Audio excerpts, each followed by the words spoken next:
news today, a lot of good news. First of all, you know, Hillary was right down the street. She had, listen to this, would you say we have 4,000 people at least tonight? At least. So we have 2 rooms like this full. We have at least, I guess, 2,000 people outside. And Hillary had 250 people. That's not good. That's not good. Well, I'll tell you what. I love the area. I love Massachusetts. Why do they always say that a Republican can't win Massachusetts? I think we can. You know why? I think the Democrats are so sick and tired of watching our country lose that they're going to vote for the Republican if this is the one. I really believe that. And we love, love, love New Hampshire. We love it. You know, so about 10 minutes ago, they just gave me some results. You know, somebody says, you really like polls. I said, yeah, I like them because I'm winning. You know, when you're not winning, you don't like them as much. But we're really winning. We're winning everything. Everything. Every state, we're winning everything. We're winning everything. So this just came in. Reuters, 33 for Trump, 33%. Remember what that means. We have 15 people in addition to myself. We have 16. If you get 33, you know, somebody said, I think he's peaked. I think he's peaked. They constantly say it. He's peaked. I hear this every week. You know, we go up, up, up. Oh, and if then we go down 1 point, it's like we're on the Titanic.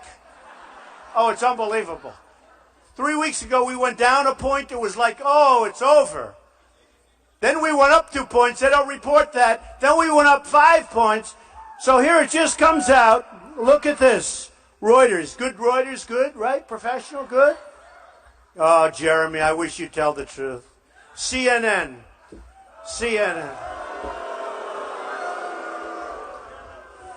All right, what are you going to do? What are you going to do? You know, I told him last time, it was very interesting. We were at such a great success. It was so great. You saw it 3 nights ago. We had 8,000 people, maybe. There were 8 demonstrators. No, it was true. You saw it the other night. 8 demonstrators. And they started, you know, shouting a little bit, and they were gone very quickly. And they were, you know, it's freedom of speech, you can do it. And I said to the people, 8,000 people, and I said, here's the bad part. They'll be the story. And I thought I could talk the press out of it by saying that. Next day, demonstrations. I'm telling you, we had 8 people. And 2 of them asked for my autograph when I was going out. No, it's true. These were not violent demonstrators. These were nice people. But anyway. So Reuters comes out. We're at 33. Carson's at 15 in second place. Think of it. That's a big difference. That's a big difference. Then you have other people. Actually, Carly is way down. Wow. What went on? What's going on? She went way down. But you have Rubio is way lower. Way lower. But if he goes up 2 points, Rubio surges. No, I had it in Florida. You know, we're winning Florida. Can you believe? I love Florida. So we're winning Florida. And they had a poll. And I was 29. And they were your governor and your sitting senator. They were like 11 and 14 or 15. And one of them went up a little bit. And they talked about Bush and Rubio, headline, doing better. And I said, oh, that's too bad. I guess I got wiped out. I must be way down. So I'm reading the story. I get to paragraph 3.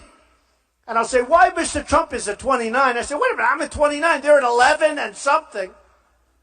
But that's the dishonesty of the press. You have no idea how dishonest these people are. You have no idea.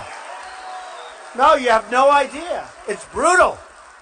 It's brutal.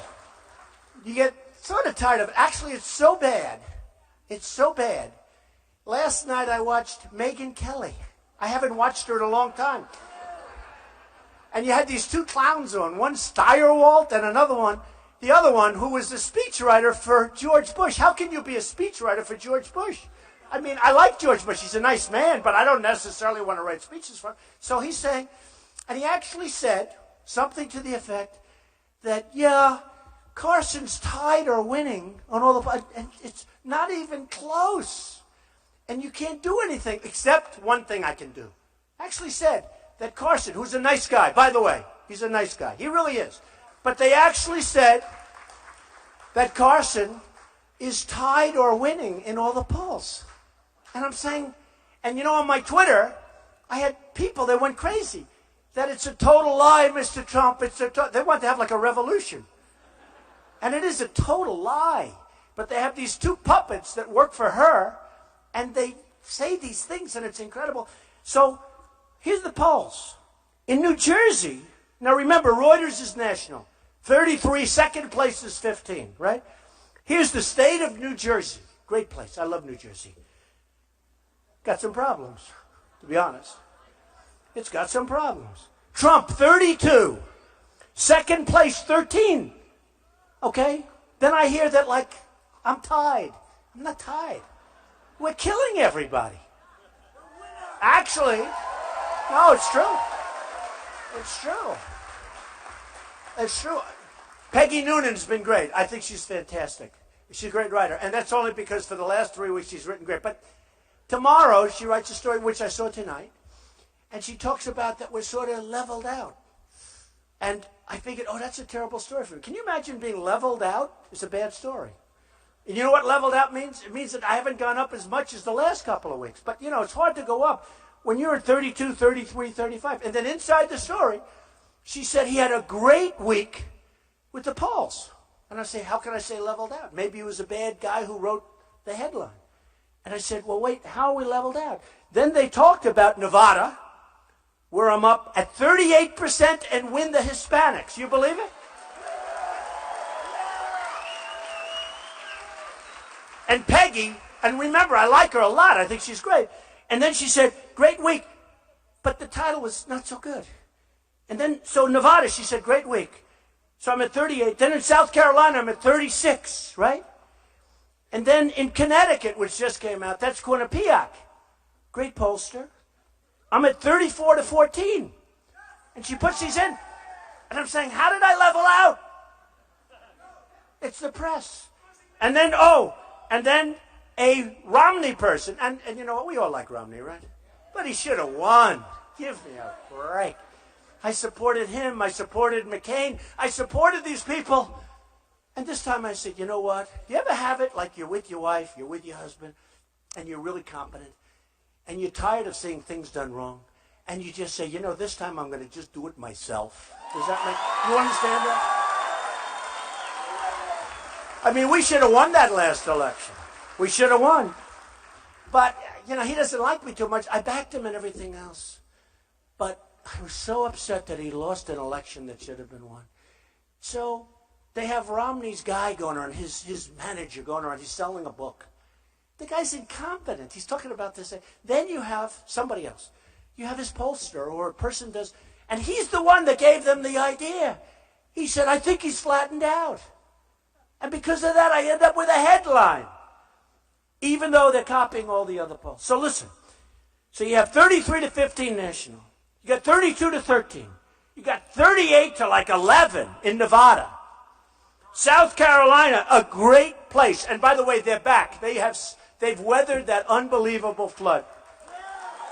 They've weathered that flood. They actually asked if I do a commercial for them. Can you believe? South Carolina and Charleston. They said, would you do a commercial? I said, I get $1 million, but for you, I'm going to do it for free. I did a free commercial. Okay? We sent it. Because what they've done, they're great people. Oh, by the way, South Carolina, we're doing so great. 36% to like forget. I won't even mention what second because it's embarrassing. And then you listen to these television shows where you're like tied. So anyway, all lies, all lies. But I made a commercial for them. They are unbelievable what they went through, and they're back. You know, they're back. They're great people. They're hardworking, incredible people. So I've gotten to know so many. So here's one I love. Did you ever hear of a state, New Hampshire, right? How about this one? Trump, 32. Second place, 13. Now, if the second place, and I won't use the name, but if the second, and a nice person, by the way. I don't dislike all of these people, although usually I do dislike my enemies, okay? You know, when you're competing, you sort of want to win. But second place is nice. But if the second place went from 10 to 13, and even though I'm 32 in New Hampshire, they'll say, whoever it is surging. It's amazing. Just very dishonest. Then, Quinnipiac, Connecticut, we went over 34. Now, here's the beautiful thing. So this is sort of emblematic of everything. This came out in the polls. And it's done by CNN, whose cameras are all lit up back there. You believe every time I make a speech, they have me on live television. No, it's terrible. I actually said to my people, make sure, I don't want to do live television every time. And then if you repeat the story, it's like, oh, he said that 3 nights ago. You know, these other people, like Hillary, she goes around, she has 250 people down the road in Keene, where, by the way, 2 weeks ago, we had 4,000 people in Keene. Right? 4,000. Forget about here. We had 4,000 in Keene, the same area. But it's sort of amazing, isn't it? But you know what's so important? Right here, they go over the different categories. How does he win? Now, this one's Nevada, but it was also the same thing, pretty much the same numbers. It was really amazing numbers.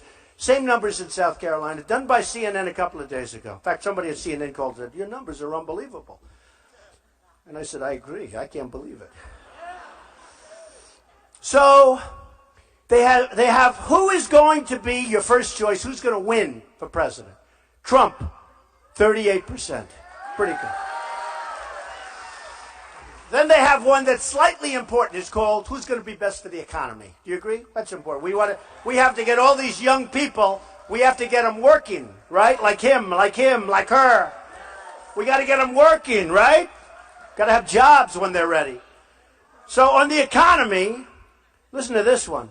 Trump is 67. When I say 67, I mean 67%. That's big. How do you have 67% when you have 16 people, right? You know, 67% would be amazing if you had me and somebody else. Do you agree with that? That's called a landslide. There's no such thing. It's true. But how do you have 67%? 67 out of 100. How do you have 67% when you have 16 people running? It's very hard.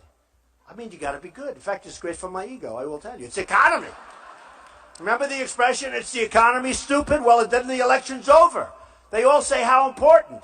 Well, nothing more important. I mean, look, defense is more important to me. Defense is right. And I do great on defense. Wow. Hey, look at that. Speaking of defense, just came out. Foreign policy, 34 Trump. Wow. The next one is 13, 12, and 11. And they're senators. These are senators. You know, they don't show up to vote. They don't show up. They have this horrible attendance record. They drink too much water. You know, it's ridiculous. Then you have, so think of that, 34% on foreign policy. That's a good number considering all these people. Then on ISIS, Trump, who's the best on ISIS? Because I'll tell you what, I'll be great on the economy. I'm going to produce jobs. I'm going to take jobs away from China. And I'm going to take them away from all these places. And we're going to take them. And, you know, I get along great with China. And I say it all the time. Their leaders are too smart for our leaders. We do not have smart leaders, folks. And I get along great with Mexico. But you know what Mexico's done to New England? I mean, how many people have lost their jobs with companies that moved down for no reason whatsoever to Mexico? And it's getting worse. Ford is moving there now.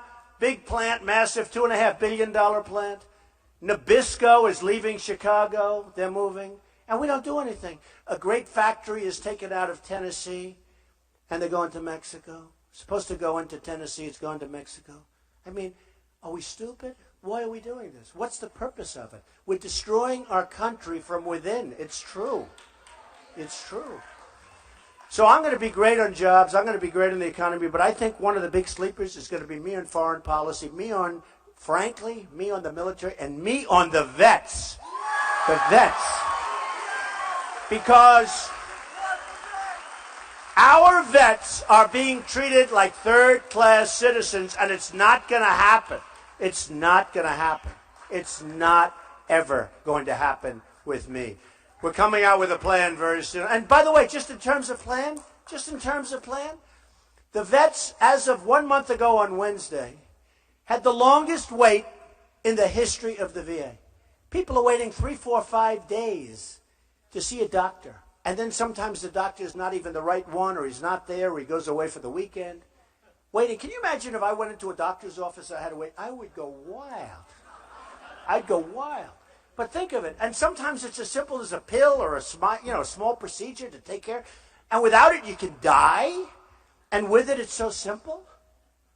Like a bacterial infection or something where you can get rid of it right away, and people are living their lives with this stuff.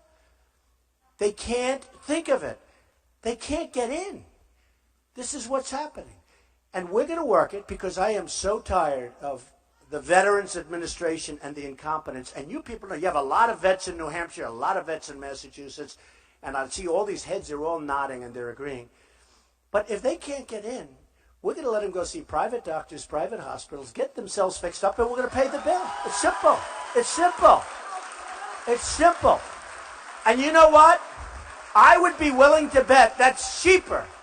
You know, thousands and thousands of people have died waiting because they can't get care. And seriously, at some of it's really minimal care. It's stuff that would never cause a problem. And they die. And they're vets. And yet, illegal immigration gets treated better. You heard the other night, this maniac, Sanders, and then Hillary keeps going, yes, yes, I'll do that too. Yes, yes. They want to raise your taxes to 90%. 90%! If you work, they'll think of it. You know, they call them, somebody said, well, that's a little rough because, you know, I called him a word. Did anyone know the word? Right? That's true, communist. Oh. Well, you know, what he wants to do is unthinkable. He wants to raise costs by trillions of dollars. And you know who's going to pay for it? You're going to pay for it, just so you understand. I mean, you know, it's not like, oh, gee, we'll do it, and everything's going to just evaporate in the air. It's going to evaporate free. He talks about free. And you know what? Where it's necessary, you do what's proper. We want great medical care. We want things. But what's happening here with this Bernie, and the problem is he's dragging Hillary. Poor Hillary. Oh. She's, you know, he's ranting and raving, and she's saying, I'm going to do that too. I'm going to do that. How about free medical care for illegal immigrants? No, but how about it? But our vets don't get it. Our vets aren't getting it. And they have better treatment. Somebody even said they want to put the illegal immigrants on Social Security. So, not going to happen, folks. Because I will tell you, we're going to build a wall. It's going to be a real wall.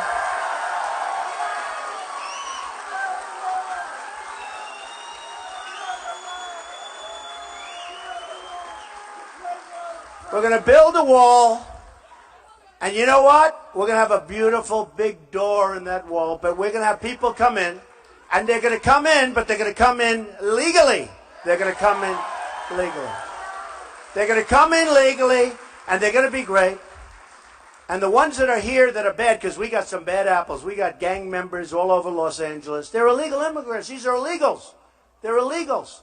You see what happened to Kate in San Francisco. And I took heat when I first announced, how about me?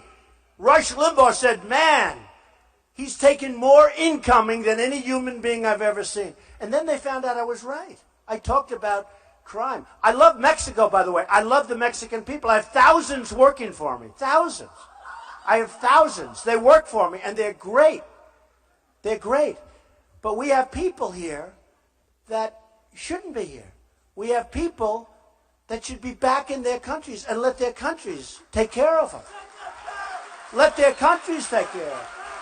You know, I heard one of the other candidates say, we're going to put them in prison. Well, what are we going to do? Put them in prison for 45 years? We're going to take care of them? I don't think so. I don't think so. But you look at some of these gangs, you look at some of these members, these are tough dudes. I just saw the police over here. Where are these? Look at these guys. These are beautiful. Come here, come here, come here. Come here. Come here, fellas. Come here. Come here. Come here,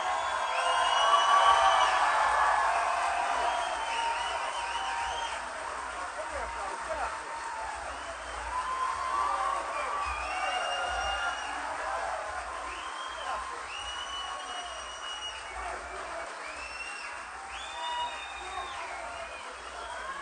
here. Nobody's going to mess with these guys, that I can tell you. Nobody. Nobody.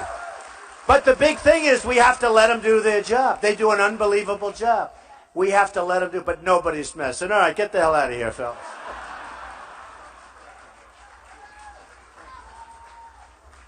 These guys are great. They do such an amazing job. So we go down the line, and I say to myself, we don't have victories anymore. We don't.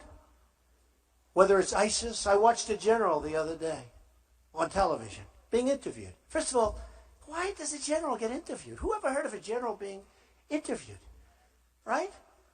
Only in this administration. The generals, they said to him, what do you think of ISIS? Oh, it's very tough. Tough. ISIS is tough. Can you imagine General George Patton saying, gee, ISIS is really tough?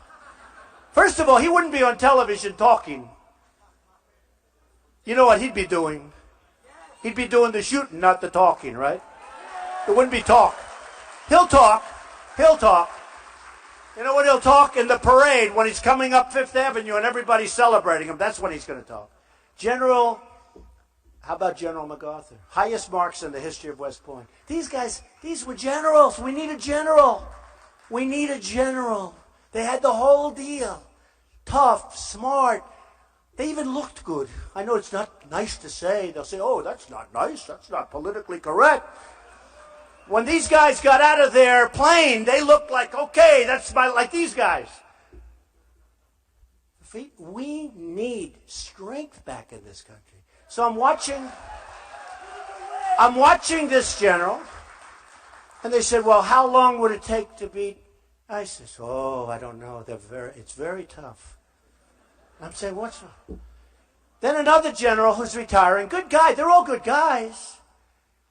But he said the Army is the least prepared that he's ever seen the Army in the history of the country. Now, he may have said since Second World War, but I think he said in history. But he said the worst he's ever seen. Now, he's retiring.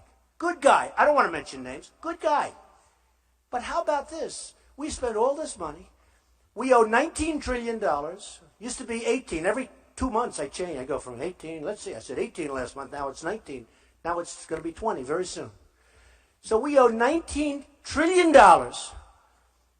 We spend all of this money. We're getting ripped off by China, by Japan, the cars they pour in, by everybody. We get ripped off by every country. Brazil. Name a country. Anybody know a country? Where are you from? I'll show you. Your country is beating us. Where are you from? Okay, name a country. It doesn't make any difference. Germany. Yeah, we protect Germany. How about Germany, okay? We have an economic behemoth. Did you know? You know, most people don't know. You know, we protect Germany. Did you ever hear our budget for military is many, many times every other country? That sounds good. You know why? Because we're protecting everybody. It's not for us. South Korea, I told you, I order televisions all the time, South Korea. I have big projects. 4,000 televisions, fairly recently. 4,000. I want to buy it. I'd love to buy American. I don't even try because nobody makes them. So it's all, everyone. South Korea, Samsung, LG, they all come in with bids. Actually, Japan, you know, Sony, but they've lost their way, Sony. I got to tell you, their prices are so high, it's ridiculous. But South Korea, 4,000 televisions. Now, we protect them. We have 28,000 soldiers on the border, and we have this maniac next door who's playing around with nuclear weapons. And we always talk about Iran, which, by the way, it's the worst deal I've ever seen negotiated in history. The worst. The worst. It's the worst deal. This was done by incompetent people that I don't know. Maybe they don't care. How could you be so stupid? How could you do a deal, and I really mean this, where the Ayatollah and everybody else, or as the president calls him, the supreme leader. Do you ever notice? I refuse to call him the supreme leader.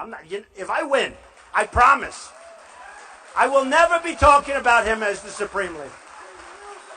I'll be saying, yeah, he's the head guy. I'll call him the head guy. But I'm not calling him the supreme leader. I watch Obama, the supreme leader, has said, well, the supreme leader wants to bring death to the United States, death to Israel, without question. They're dancing in the streets, and they're calling us stupid. They're saying we're stupid. Okay? He says, we are. I guess we are. We're as good as our leaders, right? We're getting killed. But they call us stupid. Now, if you do, because you have a lot of very successful people here, if you do a deal, and the person on the other side of the table walks out the room, you hear him call you a stupid jerk. What a stupid person. What a dumb, dumb person. Even if you think you're making a good deal, you're not making it anymore, right? Don't you think? I mean, it's incredible. So, we have a case with Iran. Nobody mentions North Korea. I don't know what's wrong. So he actually has nuclear weapons. I think they don't want to bring it up. You know? No, I think they don't want to bring it up. And China has total control. Believe me, China, they die without China. But China's too smart. You know, they're taking our money.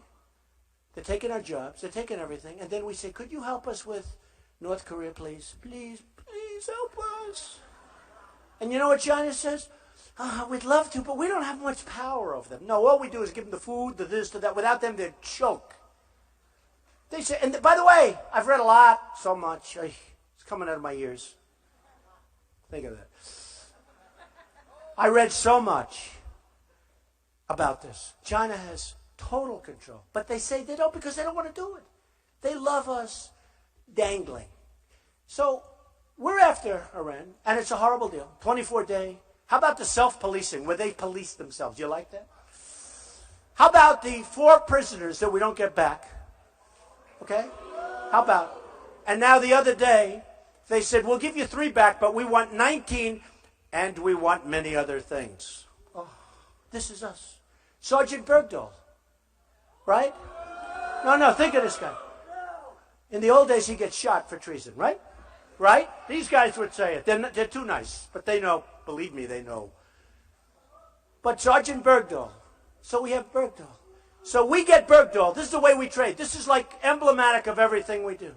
We get Bergdahl, a rotten traitor, who should be, frankly, who negotiated with terrorists, who left, who 6 people died looking for him, who, by the way, the other night, on every television, they said he won't even go to prison.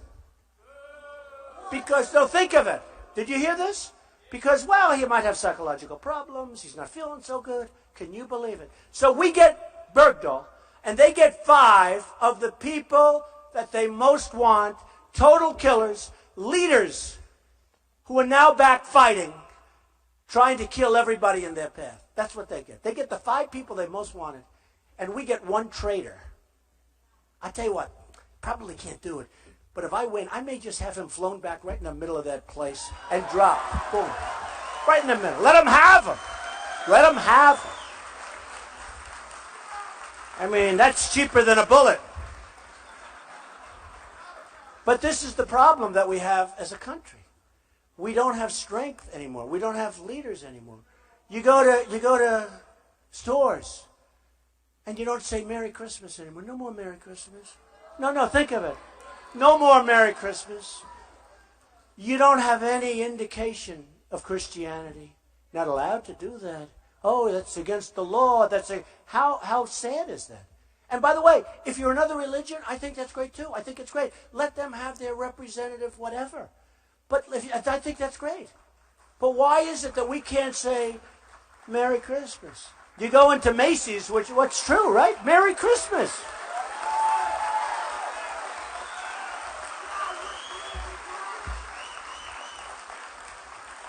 So sad. And it's not the same. I don't want to say happy holiday. Oh, happy holiday. Wonderful. And use your own expression. And I have friends that are in other religions. I mean, but they still like Christmas. Everybody has a good time with Christmas. It's true. It's true. And many of them, by the way, Merry Christmas. And many of them, actually, it's not in their religion. They celebrate Christmas. They love it. They love turkey and they love everything. Our country's going to hell. I wrote a book. It's coming out. It's a horrible name, horrible picture. It's not a politically correct name, but I don't care. I don't care. You know, I said to somebody this morning, they were talking about political correctness. And I said, the problem is, it takes a long time. You know, I went to Ivy League school. I went to, you know, like, I'm smart. My uncle was up here. You know, my uncle was a professor at MIT. Does anyone know that? Huh? Dr. John Trump. He was a professor in engineering and a really smart guy. Dr. John Trump. I mean, you know, it's okay to say Secretariat had fast horses, although Secretariat didn't actually do as well as we thought with that. But you know what I mean. But smart people. But who would think that these things are happening? Who would allow what's happening to our country to happen? And we're going to stop it. So I have this book, and it's called Crippled America, because that's what it is. It's crippled America. We got 100 million people that are in the workforce. They can't get jobs. And if they get jobs, they're working part-time jobs because Obamacare forces it and other reasons. And the country's doing lousy. Okay? And then you hear 5.2%, 5.3% unemployment. It's a total politician statistic because they don't want to say that they're at 22 or 23%. I had one professor, one man, 2 weeks ago, he said we're at 42%. Now, if you take the 100 million and you start there, that I guess you're around the 40s. But I don't even want to say that. Let's say we're at 20%. But we are in trouble. And we don't know it. And we don't want to say it. So when they say 5.3% unemployment, that's politically correct. Everybody, oh, we're doing great. Then you go see your neighbor. Nobody can get a job. The kids, these beautiful kids that I see in the front, they go to high school. They go to college. They borrow money. And they come out, they can't get a job. They were good students, good schools. They can't get a job. And then you hear all about how well we're doing. We're doing terribly.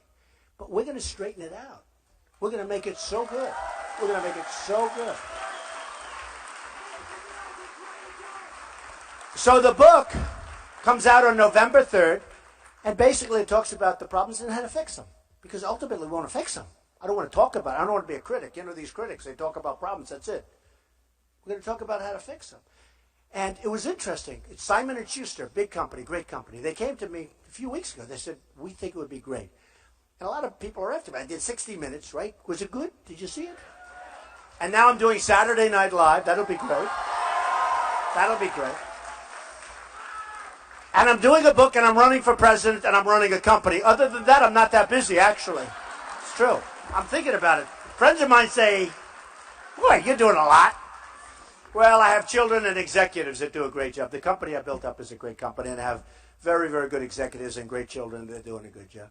But the book, Crippled America, so Simon & Schuster sends this world-class photographer, comes into my office. He takes these pictures that are so beautiful. I'm smiling. I never looked better. It was so good. I'm so happy. But there was one picture that was horrendous, horrible, angry, mean, like I'm really angry. And I said, you know, how can you have, when you're talking about the problems that the country has and how to fix them, now we can do it later when they're fixed, but how can I have a big smiling face? How can I do that? I have the worst picture of myself I've ever seen, and I agreed to it. My wife said, what are you doing? That is horrible. It's the meanest. I'm like, it's true. It's the worst thing. I'm looking. I think he got it when I wasn't posing. He got me.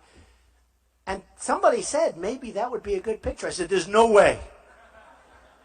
But I put that picture on. I think the book is going to be good, and I think it's going to do well. And we're going to have some fun, and we'll see what happens. A few things. They talk about dreamers, right? Dreamers. They want the dreamers. Everybody wants to be a dreamer. But the dreamers don't refer to our children. They refer to other children coming into our country. And I want dreamers to be about our children. I want that. I want that. It's so important to me. I want that. We're going to repeal and replace Obamacare.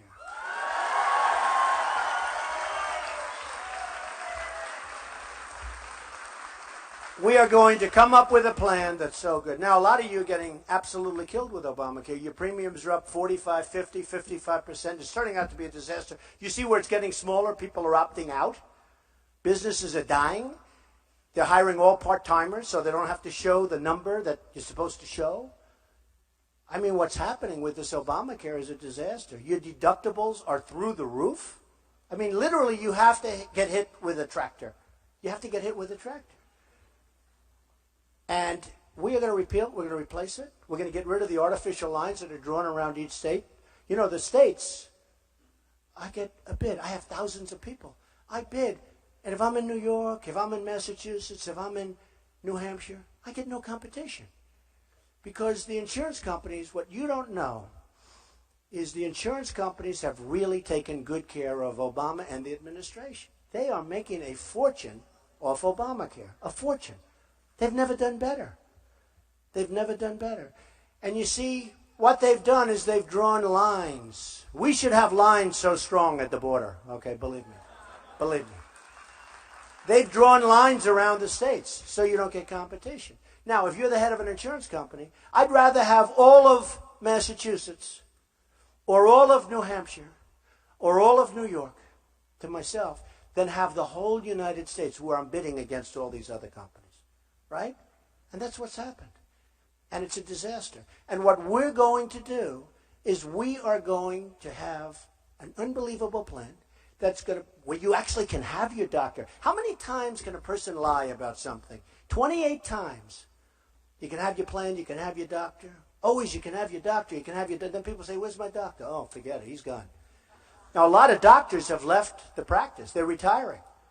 Because I have a few of them that are friends. They said they have more accountants than they have nurses. It's so complicated. They don't get their money. It's a disaster. It's a disaster. And remember the website? $5 billion for a website that still doesn't work. It still doesn't work. So we're going to take Obamacare, and we're going to make the insurance companies make much less money, but they'll do fine. They're making a fortune now. They'll do fine. And you're going to have competition, and you're going to end up with great plans, and you're going to bid it out, and you're going to be happy. And everyone's going to be happy. And it's not going to cost the government, because the one thing I want from the government, I want to make sure these entities and these companies are very strong. So if there is a catastrophic event, the insurance company is going to be able to pay for it. Not that we have some guy opens up a company and starts taking deposits, and he can't pay it. So we're going to make sure they're strong. But that's all. That's all we need. That's all we need. And it's going to be beautiful, and everyone's going to be happy. And I'm going to get people to approve it, because that's what I do. I get people to approve things. Right now,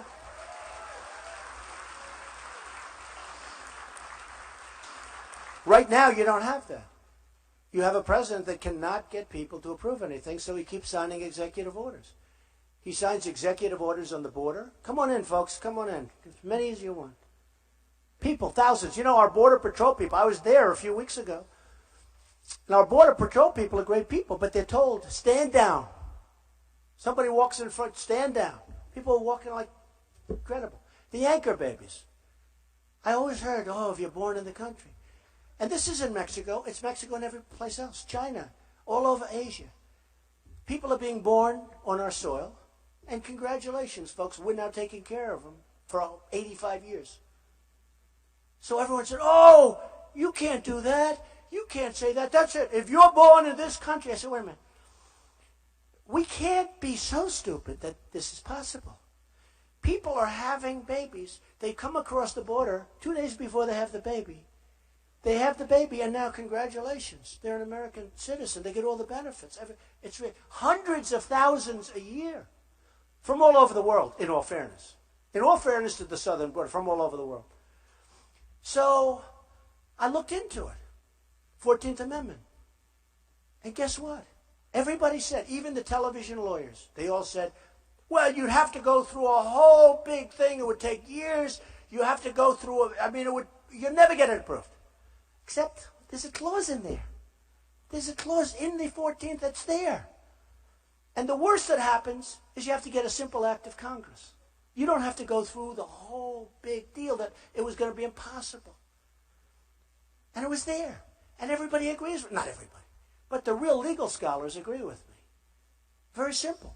It could be you don't even need the act of Congress because they came in illegally. How can somebody coming in illegally, lying down, having a baby, congratulations, citizen? No, how can it be so, how can it work? How can it work? And then I used the term anchor baby, and I was hit at a press conference. Mr. Trump, you know that's a derogatory term. I said, well, I didn't know that. I mean, it's a term I've heard. What would you do? Well, just terrible term, Mr. Trump. Oh, good. Give me the term. Did you hear this? I mean, this was all over the world. It's the baby of an undocumented immigrant who happened to come into the country and sit down and have a baby. After the seventh word, I said, no, that doesn't work. I'm sorry. I mean, it was amazing. It was all over the world. This reporter was saying, the baby of an undocumented. It went on and on and on. Okay. But it doesn't work. I mean, it doesn't work. It's not working for our country, but it doesn't say that. It doesn't say that. Hundreds of thousands of people a year. And I have the biggest heart. I do have a huge heart, believe me, but we have to start thinking about ourselves. We have to start thinking about our country.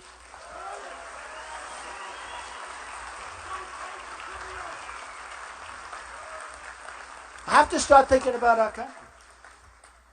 Our country's falling apart. Our infrastructure, our roads, our airports. I leave Qatar. I leave all of the different places. I leave all of them. I know all of them. You have airports like the likes of which you wouldn't even understand. Me neither. You leave some of these places in China. They have airports that are so incredible. And then we land at LaGuardia, where you have potholes in the runway. No, I mean, it's unbelievable. Where the runways are too short. Planes go in all the time, And you know why? You have this filthy water. Filthy.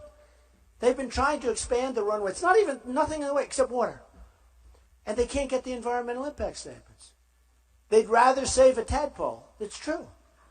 Oh, it's true. Then add another 1,000 feet to the runway so planes don't go in, because 7,000 feet now is too short. This is where we are. This is where we are. And it's going to change. It's going to change.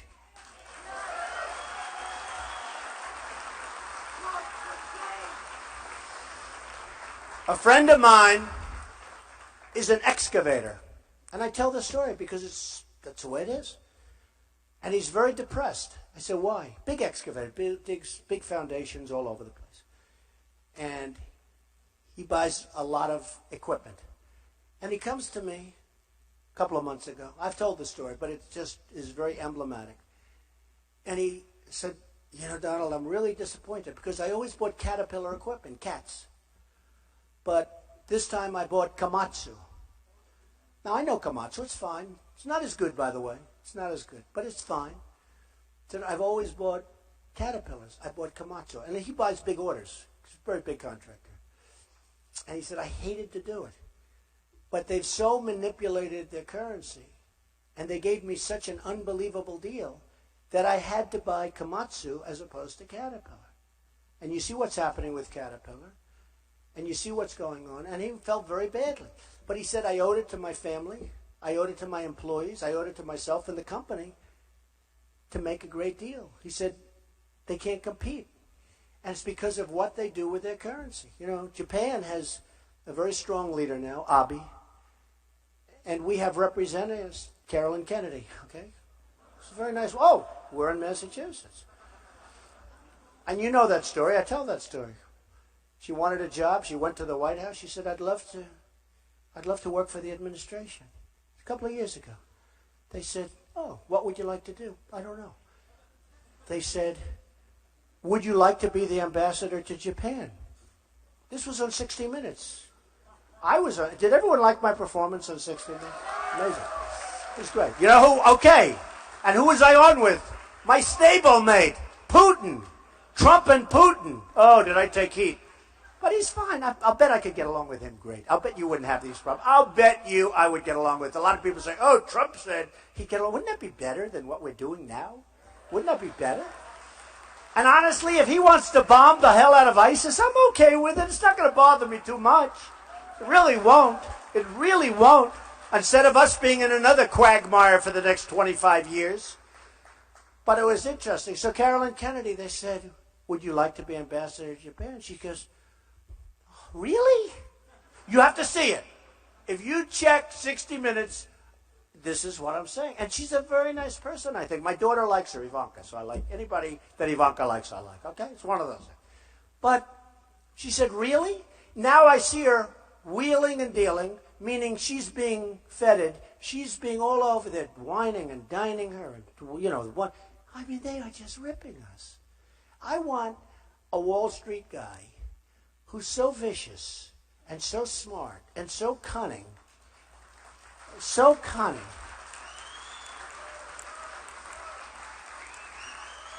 I mean, I know guys that are brilliant, but they're brutal. You will not want to have dinner with them. You would not like them. You won't. Who cares? We're so tired of these people now that are just killing us. I know people that are so smart. You leave them with Japan. Don't worry about Abe. My guys, they won't be having much dinner, believe me. And if they do, they're going to pay for it. We're not paying for it. I'll tell you. No, they're good because they're natural. They're natural. It's like a great golfer. It's like Jack Nicklaus. You know, why did he make the putts? It's like Tom Brady. Great, right? Why is he better? Who the hell knows why he's better? He's a great guy. Who knows why he's better? Who knows? He just plays better. And they play better under pressure. You know, the great ones, you look at the great ones in sports, and the great thing about sports, it's a microcosm of life, but it's easier to understand. But you look at the great ones, they do better under pressure, whereas most people wilt, right? We see it all the time. They wilt. I know the best. These guys are the best. And some are nice. Look, about 2% of them. I don't care. I have Carl Icahn, great businessman. He wants to do a lot. I have so many people. Ever since I went to #1 of the I have the biggest guys and the best guys. Now, I know guys that aren't as big, and they're better. I know people that are totally overrated. I know people you never heard of. They're better than all of them. But we will have the greatest trading teams. Nobody's going to be losing $400 billion a year to China. Nobody.